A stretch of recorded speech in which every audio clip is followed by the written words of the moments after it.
kadib munaasabad saacado qaadatay oo ka dhacday xarunta madaxtooyada ee Villa Soomaaliya ee magaalada Muqdisho ayaa waxa si rasmi ah loogu dhawaaqay maanta ra'iisul wasaaraha dalka Soomaaliya hogaamin doona muddada 4 sano ee soo socota. Cabdi Faarax Garaad Shirdoon Saacid ayaa maanta waxa loo magacaabay ra'iisul wasaaraha cusub ee dalka Soomaaliya kadib wareegto ka soo baxday xafiiska madaxweynaha dalka Soomaaliya oo uu saxaafadda u aqriyay agaasimaha madaxtooyada. ra'iisul wasaaraha cusub ee dalka Soomaaliya oo dhankiisa khudbad ka jeediyay goobta ayaa waxa uu sheegay in si dhaqso ah uu ku soo magacaabi doono ama uu ku soo dhisayo golaha xukuumaddiisa isagoo sidoo kale sheegay in uu la dagaalami doono musuqmaasuqa iyo sidoo kale amni darrada dalka Soomaaliya gaar ahaan magaalada Muqdisho. waxaa sidoo kale uu sheegay in waxyaabaha ugu horeeya uu qaban doono inay qayb ka yihiin soo celinta amniga iyo sidoo kale kala dambeyn iyo cadaalad.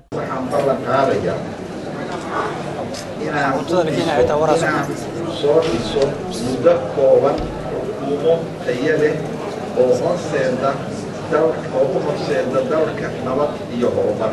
taasoo ku imaanaysa wadatashi aan la yeelan doono madaxweynaha xildhibaanada iyo qaybaha kala duwan ee bulshada. mudana madaxweyne mudana yaaniya marwooye qorshaha siyaasadeed ee xukuumadda aan soo dhisi doona waxaa saldhig u noqon doona martiirarka lixda ahaa ee uu ku baaqay madaxweynaha jamhuuriyadda. xukuumaddu waxa ay noqon doontaa mid aan u dulqaadan doonin musuqmaasuqa eexda iyo wax isdabamarinta. siihayaha xilka ra'iisul wasaaraha dalka Soomaaliya Dr. Cabdiweli Maxamed Cali Gaas oo isna goobta ka hadlay ayaa waxa uu sheegay in dardaaran uu u jeedinayo ra'iisul wasaaraha cusub. mudane Cabdi Faarax Shirdoon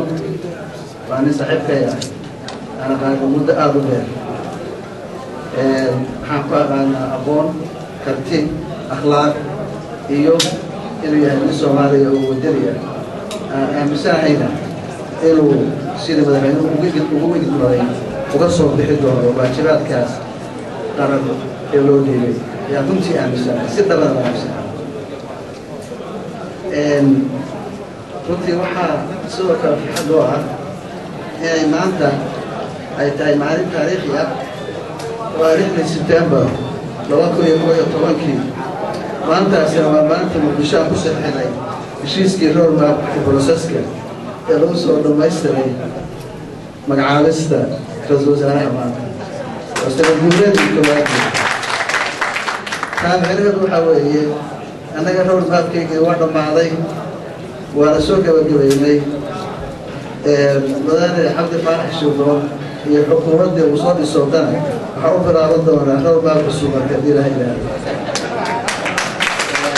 gudoomiyaha baarlamaanka Professor Maxamed Cismaan Jawaari oo dhankiisa goobta hadal ka jeediyay ayaa waxa uu sheegay in tani ay horseed u tahay guulaha isdaba joogga ah ee dalka Soomaaliya. ugu dambeyntii madaxweynaha jamhuuriyadda Soomaaliya Xasan Sheekh Maxamuud ayaa waxa uu sheegay in dawladda ay ku tallaabsatay arrin muhiim ah isla markaana waxa uu sheegay in ra'iisul wasaaraha cusub looga fadhiyo soo magacaabista golihiisa wasiirada. la tashiga in la ballaariyo balqadka dhan la warsado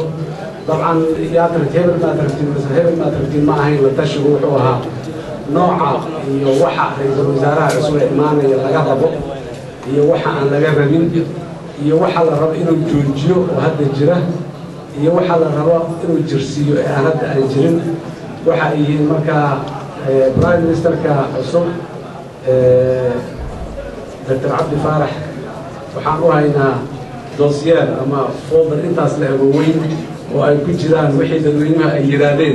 ay ka yiraahdeen prime ministerka ay rabaan nooca inuu noqdo laga rabo.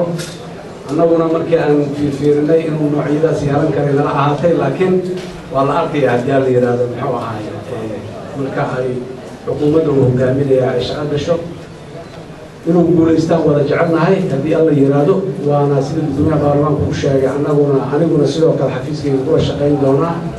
wax allaala iyo wixii maxaan ku yidhahdaa inay guulayn karaan aan u arkayno karaankeenna waan la garab istaagi doonaa ra'iisul wasaaraha.